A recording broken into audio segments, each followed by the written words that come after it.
Di video ini, saya akan menggunakan extension Excel Viewer. Fungsi dari extension ini adalah untuk melihat dan mengedit file Excel dan file CSV. Nah, untuk support language-nya atau file yang disupport itu ada CSV, untuk ekstensinya itu .csv, kemudian ada .tsv, .tsv dan .tab, kemudian Excel, .xlsx, kemudian ada .xlsm. Itu untuk support language-nya. Untuk cara pakainya, kalian tinggal klik aja di klik kanan ya, klik kanan di mouse pada file CSV-nya misalnya. Kemudian open with ya, open with, kemudian pilih CSV editor. Otomatis dia ngebuka preview tabelnya. Kalau file aslinya seperti ini ya, jadi teks biasa. Nah, itu untuk cara pertama. Kemudian kalian bisa buka langsung open preview ya, atau shortcutnya Ctrl Shift V ya. Jadi ini sama aja, dia ngebuka preview tabelnya. Kalau yang untuk yang Excel itu kalian nggak perlu lagi klik kanan karena langsung di preview tabelnya seperti ini ya. Nggak perlu lagi kalian open preview seperti ini, itu sama aja hasilnya ya. Oke, itu untuk cara pakai. Kemudian kita akan bahas comments-nya di sini atau perintah paletnya atau palet perintah yang bisa kita gunakan. Yang pertama ada CSV preview, kemudian ada Excel preview, kemudian ada CSV clear state, kemudian ada CSV refresh. Nah, kita bisa coba aja langsung perintah-perintahnya di sini. Nah, kita akan mulai dari file CSV. Seperti biasa, Ctrl Shift P untuk membuka comment palette, kemudian CSV, kemudian open preview untuk perintah pertama. Ini sama aja ngebuka previewnya. Itu untuk open preview. Kemudian ada CSV clear preview state. Nah, ini harusnya ngetutup previewnya ya, cuman di sini kenapa nggak bisa ketutup ya, tapi nggak masalah juga. Kalau kalian ingin tutup previewnya tinggal close aja seperti ini. Jadi kita bisa buka lagi previewnya di sini. Kemudian itu ada perintah CSV refresh. Nah, ini untuk merefresh tampilan previewnya. Tapi ini sebenarnya kalian nggak perlu gunakan perintahnya, dia otomatis nge-refresh sendiri ya. Soalnya saya ganti di sini yang terakhir jadi Judika. Kalau kita save, otomatis ini berubah ya, data tabelnya berubah mengikuti yang di sini, otomatis refresh ya, jadi nggak perlu refresh manual lagi. Kemudian kita akan bahas beberapa fitur yang ada di table extension Excel Viewer ini. Pertama, di sini kalian klik aja di samping teksnya ada gambar seperti ini. Kalian klik, misalnya kalian mau balikan gitu, urutannya dari bawah ke atas. Ya, kalian klik aja descending, maka urutannya dari bawah ke atas, dibalik ya. Nah, kalau kalian balikin lagi jadi ascending, jadi dari atas ke bawah, dia balik lagi. Itu ya. Kemudian kalian bisa filter data yang ingin kalian hide atau sembunyikan, misalnya data table pertama. Saya apply, maka data table pertama itu disembunyikan ya, nggak ditampilkan.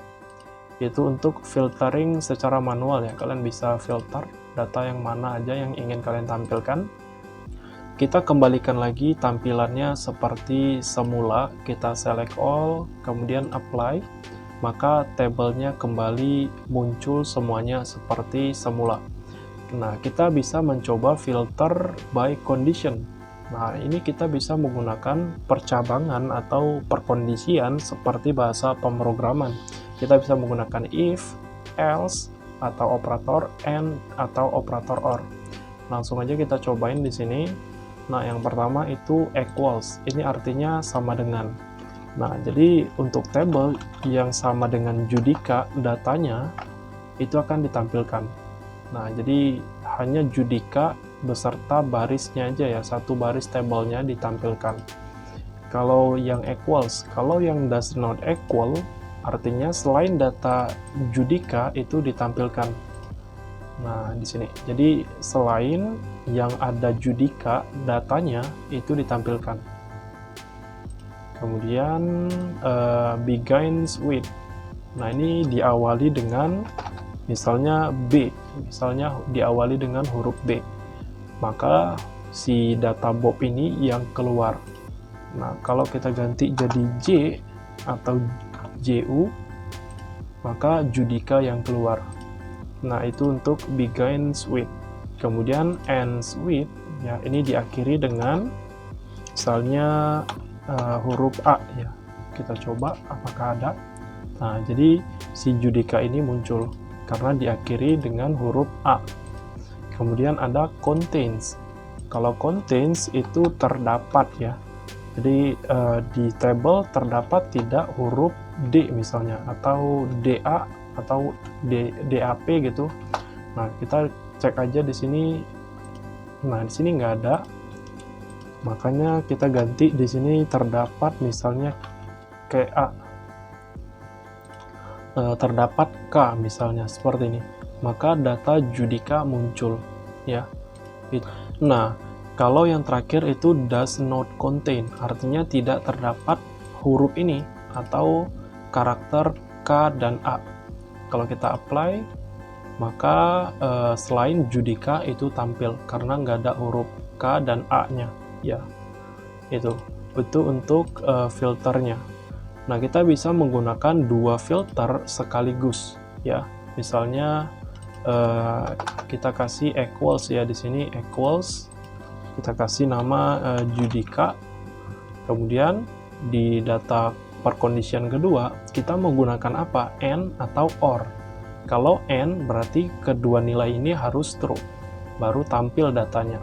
Kalau yang or itu salah satu true aja itu udah tampil. Kita gunakan yang or aja di sini. Nah, kita misalnya begins with, ya, diawali dengan huruf B. Kalau kita apply, maka dua data tampil. Judika, ya, itu equals dengan Judika. Kalau yang Bob itu diawali dengan huruf B, ya. Kalau saya gunakan and di sini, maka data yang tidak ada data yang tampil karena ini true, ya, si Judikanya true, tapi ininya false. Karena si Judika itu nggak diawali dengan huruf B. Kalau kita ganti diawalinya dengan huruf J, maka Judika ini equals dengan Judika itu true, dan si Judika ini diawali dengan huruf J. Makanya dia baru tampil. Itu untuk filter by condition. Kalian bisa explore lagi deh. Kita clear lagi. Begitu pula dengan file Excel. Ini sama aja. Untuk cara filternya sama aja, ya. Kalian bisa gunakan filter by condition. Ya, kalian tetapkan per conditionnya dan kalian isi aja value kondisinya. Nah, berikutnya kita akan bahas untuk settings extensionnya. Di sini berjumlah sebanyak 11. Kalian bisa cek di feature contribution, lengkap dengan nilai defaultnya. Jadi saya sudah catat semua settingsnya. Kalian tinggal buka command palette, Ctrl Shift P, kemudian ketik open user settings, ya, buka yang JSON. Jadi ini adalah settings yang saya ambil dari extensionnya. Kalau kalian mau settingsnya, nanti saya taruh di komentar, ya, supaya kalian tinggal copy aja. Nah, yang pertama itu ada csv-preview.separator.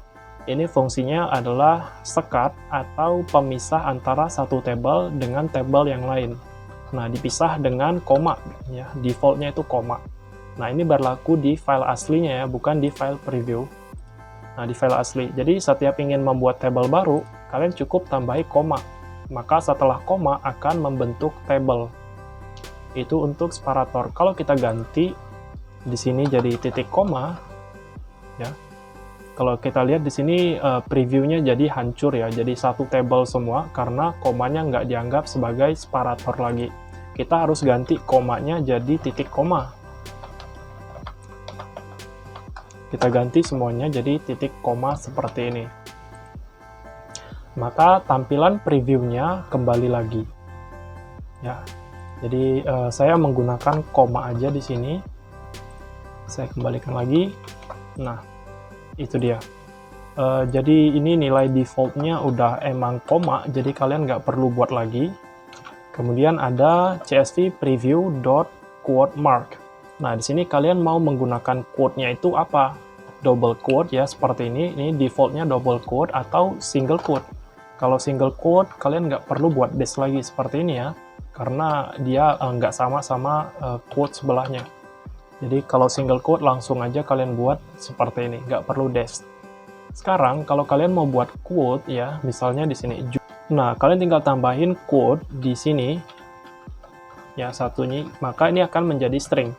Ketika kalian tambah koma di dalamnya, misalnya kita tambahin lagi jadi 2. Nah, ini nggak dijadikan 2 table, jadi ini satu table karena di dalam string atau quote yang terdaftar di sini ya, kita menggunakan kutip 1. Kalau kita lihat previewnya, ini jadi satu table. Nah, tapi kalau kita menggunakan double quote di sini, nah ini jadi 2 table. Kalau kita lihat previewnya, nah Judika dan 2-nya dipisah ya, jadi nggak satu table lagi, karena double quote-nya bukan quote lagi, kita sudah ganti jadi single quote. Di sini saya menggunakan double quote aja ya. Kalau double quote kita harus menggunakan dash karena dia sama seperti di sebelahnya ini. Jadi di sini kita menggunakan nilai defaultnya aja. Jadi saya komentarkan lagi karena nggak perlu dibuat lagi.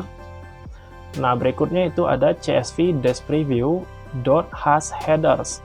Nah, ini defaultnya udah true ya. Jadi untuk kolom pertama ini akan menjadi header ya. Kalau kita lihat previewnya, nah yang kolom pertama itu menjadi header seperti ini.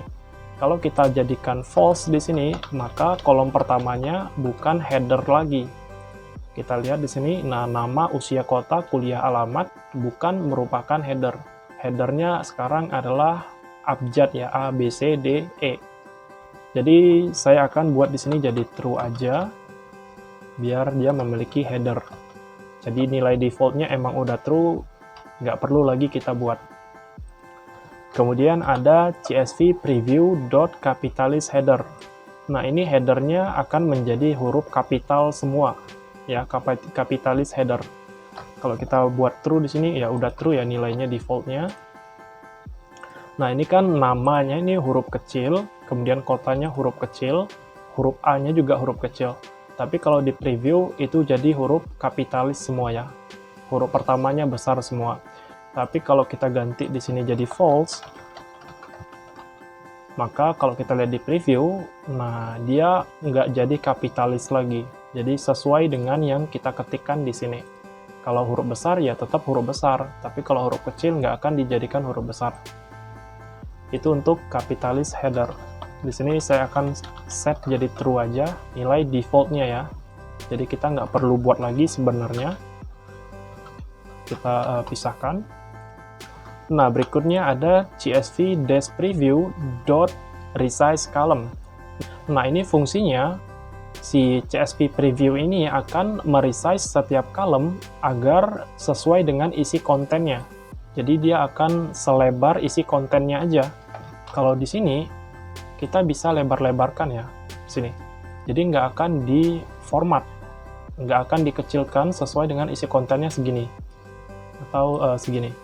Nah, kalau saya besarkan, dia nggak akan dikecilkan kolomnya. Tapi kalau saya aktifkan di sini, jadi all, maka kalau kita lihat previewnya tuh, semuanya diformat sebesar isi kontennya aja untuk lebar tabelnya. Ya, jadi kalau saya besarkan lagi di sini, dia otomatis akan di format lagi. Misalnya saya ganti di sini, saya save, tuh, jadi kecil lagi kotaknya. Dan boleh aktifkan atau tidak. Di sini saya nggak akan aktifkan karena saya mau atur-atur nanti sendiri untuk lebar kolomnya. Ya. Nah, berikutnya itu ada csv preview.line numbers. Nah, ini kalau none, maka di previewnya ini di baris di sini nggak ada nomornya ya. Ya, di samping tabel pertama nggak ada nomornya. Kalau none, ini defaultnya none. Kalau kita buat di sini jadi original, Kalau kita lihat di previewnya, maka sekarang ada nomornya di samping baris pertama. Nih. Begitu pula dengan value berikutnya itu ada source ya. Ini sama aja sih. Ya, dia tampil juga untuk baris angkanya atau nomor barisnya. Ya, itu untuk yang CSV preview.line numbers. Di sini kita menggunakan nilai source ya. Jadi kita nggak menggunakan nilai defaultnya. Kemudian ada CSV preview comment karakter. Nah, kalian mau menggunakan karakter comment itu dengan karakter apa? Di sini defaultnya itu crash ya. Jadi kalau kalian ingin membuat tabel komentar, cukup tambahkan crash di awalnya. Misalnya saya jadikan tabel kedua ini jadi komentar. Saya cukup tambahin komentar di baris pertamanya seperti ini. Kemudian kalau kita lihat, nah ini nggak kelihatan perbedaannya. Kita perlu aktifkan lagi di sini. Yang kedua, csv-preview.skip comments. Ini kita set true, maka komennya akan di skip atau nggak akan ditampilkan. Kalau kita lihat di previewnya, tuh, jadi yang John ini nggak ditampilkan. Ya, jadi dia harus di baris pertama seperti ini atau di paling ujung ya. Kalau ditambahin di sini itu nggak berlaku ya, tetap tampil ya, tetap tampil datanya nih, tetap tampil, crashnya bahkan juga tampil ya. Nah, jadi itu fungsinya. Kalian preview comment karakter dan csv preview.skip comments. Di sini ini kita komentarin lagi karena kita menggunakan nilai default. Nah, yang ini kita ganti jadi true ya. Ini kita menggunakan nilai true, bukan nilai defaultnya. Nah, berikutnya itu ada csv preview.format value. Nah, dia akan memformat value atau nomor di sini ya, lebih tepatnya. Dia akan memformat value nomor atau angka yang terdapat di table. Contoh di sini kita buat misalnya 23-nya punya 0 yang banyak banget gitu. Kita tambahin nolnya banyak. Kalau nilainya di sini kita always ya, jadi selalu diformat. Kalau kita lihat previewnya, tuh, dia akan diformat seperti ini. 2.3e plus 21 ya. Kalau kita ganti di sini dia jadi apa ya? Jadi unquoted atau never. Jadi kalau never itu nggak akan diformat. Jadi dia tampil seperti yang kita ketik. Nah, itu nolnya tampil semua ya. Tuh nolnya tampil semua nih. Nggak diformat. Kalau yang satu lagi value-nya itu ada unquoted. Jadi dia akan memformat nomor yang nggak di dalam string. Ya, nggak di dalam string kutip 2 ini yang kita tetapkan tadi. Ya, dia akan diformat. Tapi kalau di dalam string, angkanya nggak akan diformat. Kalau kita lihat di sini, ini kan diformat ya, karena dia nggak di dalam string. Kalau kita buat dia di dalam string, kita lihat lagi di previewnya, dia nggak diformat ya, karena kita menggunakan value unquoted. Jadi dia hanya memformat value yang nggak di quote, yang nggak ada kutipnya. Jadi di sini saya menggunakan value unquoted aja di sini ya. Saya menggunakan value unquoted. Nah, yang terakhir itu ada csv preview number format. Nah, ini tipe formatnya ya. Nah, di sini value-nya saya nggak tahu lagi sih. Di sini cuman ada G2. Ya, saya sudah coba cari-cari, nggak dapat untuk value yang lain. Kalau kita buka di sini di dokumentasinya, ya, preview number format, kalian bisa cek di sini. Kalian klik aja di sini linknya.